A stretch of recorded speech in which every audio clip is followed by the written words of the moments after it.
নমস্কাৰ সন্ধিয়াৰ বাতৰিলৈ স্বাগতম জনাইছোঁ। আজি জুবাইৰ মাছুদ শৈক্ষিক আৰু সাহায্য ন্যাসৰ তৰফৰ পৰা বঙাইগাঁও জিলাৰ চিজিনগ্ৰাম ব্লক অন্তৰ্গত কাছাৰীপট্টি প্ৰথম খণ্ড গাঁৱত এখন এৱাৰনেছ প্ৰগ্ৰাম অনুষ্ঠিত কৰা হয়।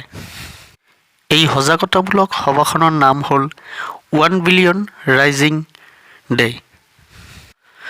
বিশেষকৈ মহিলাৰ ঘৰুৱা হিংসা, বাল্য বিবাহকে আদি কৰি সমাজৰ বিভিন্ন কুসংস্কাৰৰ ওপৰত সজাগতামূলক সভাৰ আয়োজন কৰা হয়। উক্ত সভাখনত প্ৰায় 100ৰো অধিক মানুহ একগোট হৈ সভাখন সাফল্যমণ্ডিত কৰে। সভাখনত ট্ৰাষ্টৰ বিভিন্ন কৰ্মকৰ্তাৰ লগতে অভয়পুৰী কোৰ্টৰ এডভোকেট পূজা বৰ্মন বাইদেৱে উপস্থিত থাকি সভাখন পৰিচালনা কৰে। সেই সভাখনত বিভিন্ন ধৰণৰ বাল্য বিবাহ, ঘৰুৱা হিংসাকে আদি কৰি বিভিন্ন সামাজিক সমস্যাৰ ওপৰত বিতংভাৱে আলোচনা কৰা হয়। বাচি গৈছে এইবিলাকৰ পৰা, কিন্তু বৰ্তমান এমাহ দুমাহত মোবাইল চোৱাত ব্যস্ত কৰি দিওঁ, হয়নে নহয় কওক আপোনালোকে? বাচ্ছা যদি ভাত নাখায় তথাপি মোবাইলটো আগত দিওঁ, হয়নে নাই কওক? যদি বাচ্ছা আমি মহিলাখিনি যদি গল্প মাৰিম, আড্ডা দিম, বাচ্চাটো অত্যাচাৰ কৰিব, এটা কাম কৰি মোবাইল দি বহাই থৈ দিওঁ।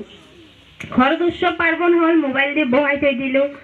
মই বেলেগৰ ওচৰত যদি ভাত বনাব যাওঁ বা নিজৰ ঘৰতে ভাত বনাওঁ, মোবাইলটো দি বহাই থৈ দিওঁ। সেই ল'ৰা ছোৱালীক আমি কি কৰিছোঁ, ক্লাছত তেওঁলোকে অলপ মানে পিছ পৰি আছে, সেই গেপটো মেকআপ কৰাৰ কাৰণে, মাৰি দিয়াৰ কাৰণে আমি কি কৰিছোঁ, আবেলিত ফ্ৰী টিউচনৰ ব্যৱস্থা কৰি দিছোঁ। তাত আমাক পইচা দিব নালাগে।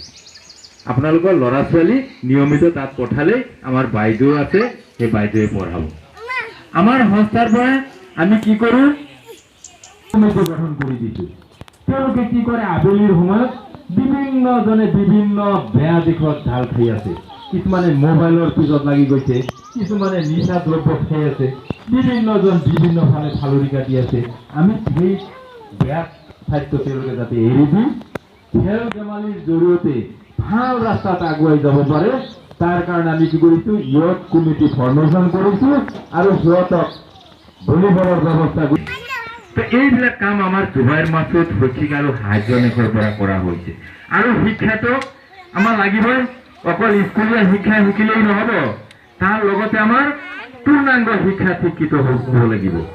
এতিয়া আমি স্কুলত ল'ৰা ছোৱালীবিলাক আপোনালোকে পঠাইছে, তেওঁলোকে পঢ়ি আছে নে নাই, তেওঁলোকে কি কৰি আছে খবৰ নলয়, তাৰ কাৰণে আমি পেৰেণ্টছ মিটিং কৰোঁ।